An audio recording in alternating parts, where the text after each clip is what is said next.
This is Mike Massey from Small Dojo Big Profits, and what I want you to do is I want you to stop everything, go grab a drink if you need to, because what you're about to learn in the next 10 minutes could possibly change your life forever. Now, who am I? Once again, I'm Mike Massey. I'm the author of Small Dojo Big Profits, and I'm about to tell you how I started my school, my first martial arts school, or I should say my first successful martial arts school, back when I was dead broke. I had 0 credit, no students, and honestly, practically not a dime to my name. So how did I do it? Well, the first thing is I decided that being broke sucks. And of course, you don't need me to tell you that. But back before I started my first successful dojo, that's pretty much all I knew. I'd been working mostly minimum wage jobs.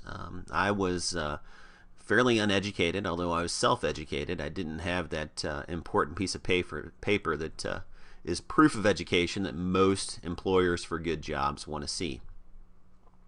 And so I bounced around from job to job and place to place, and never made very much money. Had a lot of fun. I partied a lot and chased a lot of women and all the stuff that young men do before they decide that they have to get serious about life and do something and accomplish something with their life.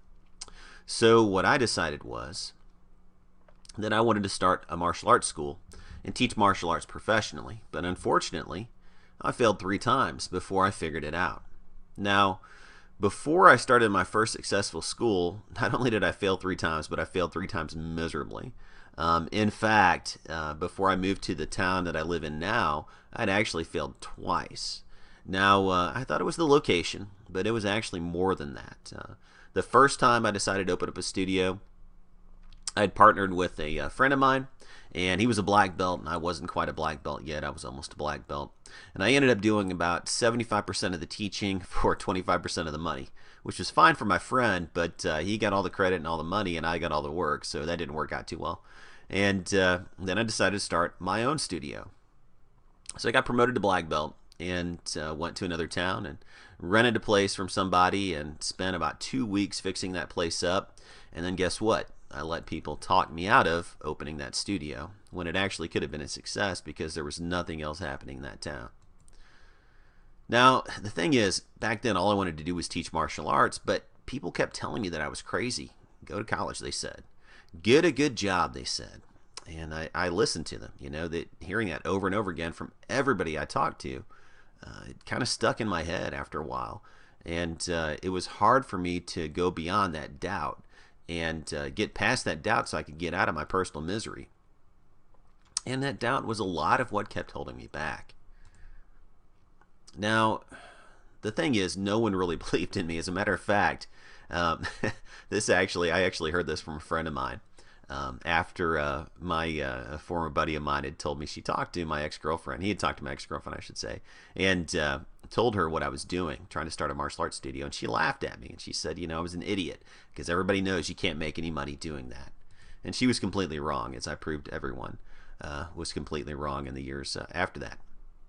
But the thing was, in that time, I wasn't going to give up. I was determined to succeed. So I moved to another town, and I drove my old beat-up car. The brakes were shot on it. Tires were shot. I mean, the thing was on its last leg. Had just about $50 in my pocket at that time. And got to Austin, Texas, and within a few months, I'd started my first class. Now, I found a location to teach at, and this was actually in a gymnasium of a local elementary school. And I put an ad in the paper, and guess what? The first day, the class was packed, and I was just ecstatic. You know, I filled up all my classes the first day, and I thought, man, I've made it. Here's the problem, though. By the 3rd month, I had lost 2/3 of my students. And a few months later, I finally had to take a better job in order to pay my bills, and I ended up shutting that class down. So, failure number 3. Boom. Still, I refused to give up. So I found a new location in a different town. Now, here's the thing. I got smart this time, and I chose a much better location.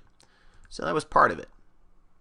But also I got smarter about how I was teaching, so I could keep more students around. And then plus, I had a much better business plan. Now, I still kept teaching the same old hardcore martial arts I'd always taught. And, you know, the thing is, I'm like a lot of you guys out there that are listening to this. I really despise those, what people call McDojos. Those places where people show up and they pay money and they get belts regardless of their performance or what have you. As long as they're paying tuition, they get promoted in rank. And I think that's just worthless. So the thing is, I still kept teaching a quality martial arts program, but I did it with an entirely different outlook on business.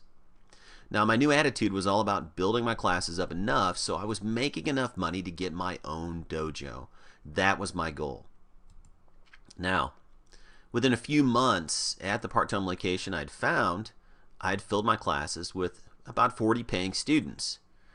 But then, oddly enough, after I was making the rec center a ton of money, paying them a cut of what I was making, they decided that they were going to take the classroom I was teaching in and turn it into a fitness room. And so they took my class slots away, and I was going to be cut back to teaching a few nights a week, 3 nights a week, to only teaching 1 day a week on a Saturday. And I knew that would kill my program, and I'd be back right where I started once again, back to square one. So thankfully I was making just enough money to move into a better location. Not a full-time location, but at least I had the money at that time, the cash flow, in order to be able to find a place that I could rent part-time. So I approached a local gym owner at the gym where I worked out at. He had an unused room off to the side of his facility that he was paying rent on. He wasn't doing anything with. It was about 600 square feet. And the ceiling tiles were falling down. The light fixtures were broken. There were huge holes in the drywall. The carpet was trash. There was trash all over the place. I mean, basically, when they finished out his space, the people that were finishing it out just put all the trash in that room instead of hauling it off. So I spent my own money and my own time, and actually got the parent of one of my students who was a painter to come in, and he helped me with some drywall work and some other things. And we spent about a week, more or less, getting that place ready to open. And I got even more students. And then, boom, disaster strikes again. About 2 months later, the gym owner went bankrupt, and he sold the place to one of his employees. And guess what? The new owner, who was actually a friend of mine, or so I thought, she gave me about 30 days to pack up my things and leave, because she decided she was going to take the room that I invested all my time and my hard-earned money into to fix up. And now that I'd newly renovated it, she was going to turn that into a daycare for the gym. So once again, I was devastated, but undaunted. I was sick by this time of living at the mercy of other people who could just honestly care less about me. And that's kind of one of those hard truths in life that you have to learn when you go into business. And that is, nobody else is going to look out for you. You got to look out for yourself. So I decided to get tough mentally. And I decided I wasn't going to give up. So I started looking for a place of my own to rent. Now the thing is, I knew I couldn't really afford to rent a space by myself just yet. So I had to get smart. I had to get crafty. And so I had to figure out a way where I could afford a place, but on my current budget, which wasn't really to the point where I could afford a full-time space. So what I decided was I needed to cut out all those niceties that maybe other studio owners had in their places, but that I couldn't afford just yet. So I went down a list and I decided what I absolutely had to have in a location, and I eliminated all those things that I didn't need so I could find a place that would suit my needs, but yet that I could afford. Now, after going through that process, that allowed me to get a place that I could afford, and thankfully it was big enough for my needs, and it was actually in a decent location besides. Now, I moved into that place with about 50 students, and by about a year later, more or less, I was trucking along with over 150 students. I mean, I was killing it, basically. Now, finally, I was living my dream of being a full-time martial arts school owner. Now, granted, I had some further setbacks, like sleeping in my dojo office for a month after my roommate skipped out on the rent. That left me in a bind, and I decided I'd rather pay the rent of my dojo than I would in my apartment. So I slept in the dojo office for a month and took showers at the gym. It's kind of payback for when they kicked me out. But you know what? I really, honestly didn't care. I mean, I went through a lot of rough times. Getting that school up and running to where it was really, really, really successful.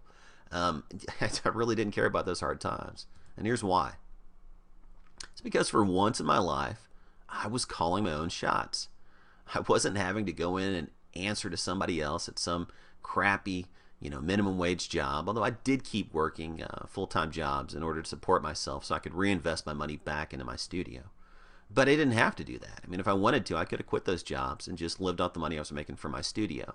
So that was my own choice.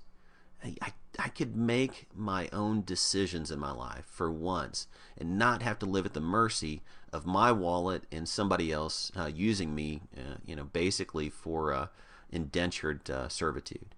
And I was happy. It might have been tough, but I was happy. Now, here's something I found out while I was going through all those rough times, and that is that anyone in any situation can be successful in business, but you got to have a plan. You got to have a good plan in order to be a success. Now, I've laid out the entire plan I followed in Small Dojo Big Profits, and I've completely updated and revised it with all the stuff I've learned since then. Now, if you want to discover how to start and run your own successful martial arts school or MMA gym,